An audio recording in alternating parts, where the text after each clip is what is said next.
bienvenue. La lutte contre l'antisémitisme est un combat permanent, est un combat éternel, a déclaré l'ancien Premier ministre Édouard Philippe sur France Info ce matin, qui a déclaré autre chose concernant votre mouvement. Écoutez bien. Donc il y a un certain nombre de déclarations de la France Insoumise qui n'ont pas été ambiguës du tout. Elles ont utilisé à certains moments les codes, les mots d'un antisémitisme ancien et parfaitement abject. Donc je pense que, et j'ai eu l'occasion de le dire, au sein de la France Insoumise, certains, pas tous, mais certains se perdent. Vous parlez qui, de Jean-Luc Mélenchon? Pour vous, il est antisémite, Jean-Luc Mélenchon? Certains se perdent en n'exprimant pas de façon résolue, immédiate, inconditionnelle, le fait que l'antisémitisme est un errement, un démon, quelque chose contre quoi nous devons lutter. Que dites-vous ce soir en entendant les mots d'Édouard Philippe, Manon Bry? Qu'Édouard Philippe a raison sur une chose, l'antisémitisme est un combat éternel, est un poison qu'il faudra mener de toutes nos forces, chaque jour durant. Et la recrudescence des actes antisémites ces dernières semaines montre que le combat est loin d'être gagné. Et je pense aujourd'hui à toutes ces familles de confession ou de culture juive qui ont peur pour eux, peur pour la famille, pensent à changer leur nom sur leur boîte aux lettres, voient marqué dans les toilettes de faculté mort aux juifs. Et ce combat contre ce poison nécessite tout sauf des amalgames. Et c'est exactement ce que fait Édouard Philippe ce matin. C'est ni plus ni moins de la diffamation. Parce que dans le même temps où l'on pointe du doigt la France Insoumise, ils desservent des brevets de respectabilité au Rassemblement National. Et vous n'avez pas passé l'extrait, mais j'ai écouté l'interview en entier. C'est aussi ce que dit Édouard Philippe ce matin, que le Rassemblement National était en quelque sorte bienvenu dans le Rassemblement hier, à des années-lumière de ce qu'est l'histoire de ce parti. Rassurez-vous, on va y venir. Sur les amalgames, Jean-Luc Mélenchon, à propos de la marche d'hier, les amis du soutien inconditionnel au massacre ont leur rendez-vous, souvenez-vous, Twitter, sur X donc. Est-ce que vous aussi, pour vous aussi, Manon Bry de la France Insoumise, la journée d'hier était un soutien au massacre de Gaza? Je pense l'erreur qui a été faite par ceux qui ont appelé à cette marche et au premier chef duquel... Je vous pose la question sur la déclaration de Jean-Luc Mélenchon. Je vous réponds. Quand Yaël Braun-Pivet, dans l'appel à la marche, elle ne fait pas que appeler à se mobiliser contre l'antisémitisme, qui est un combat qu'on partage.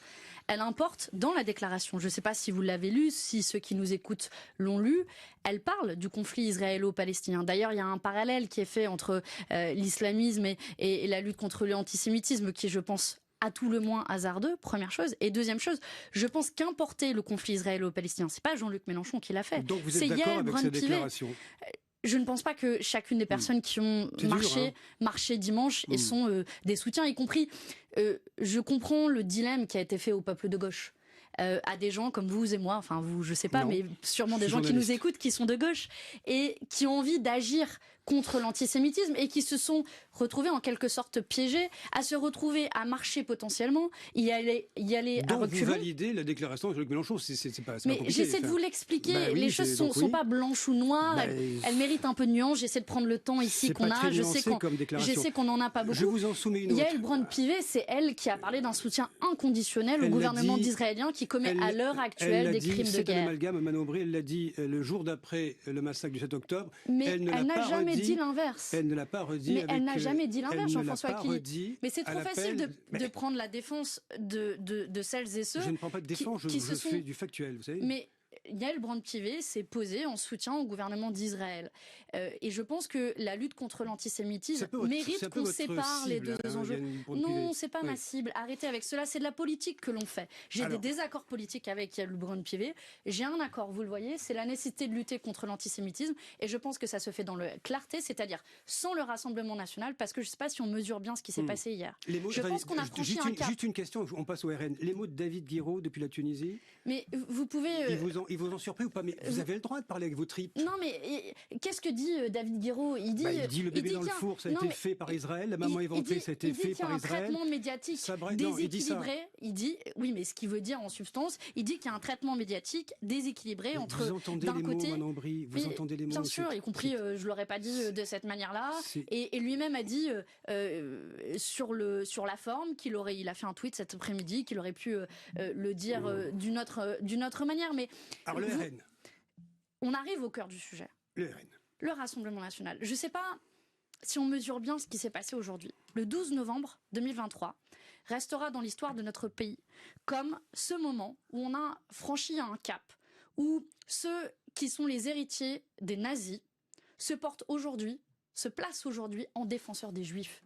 À tel point que ça a été traité comme tel par la presse internationale. Je ne sais pas si vous avez vu la une du Spiegel, qui est un journal allemand, qui a titré « Le jour où Marine Le Pen est devenue éligible pour les Juifs ». Le Guardian, qui dit que c'est une tentative pour réhabiliter le passé du Rassemblement national. Est-ce que vous pensez dans la vie qu'il n'y a pas de rédemption possible? Je vous pose la question parce je ne prends pas la défense de Marine Le Pen, j'essaie de comprendre factuellement les choses.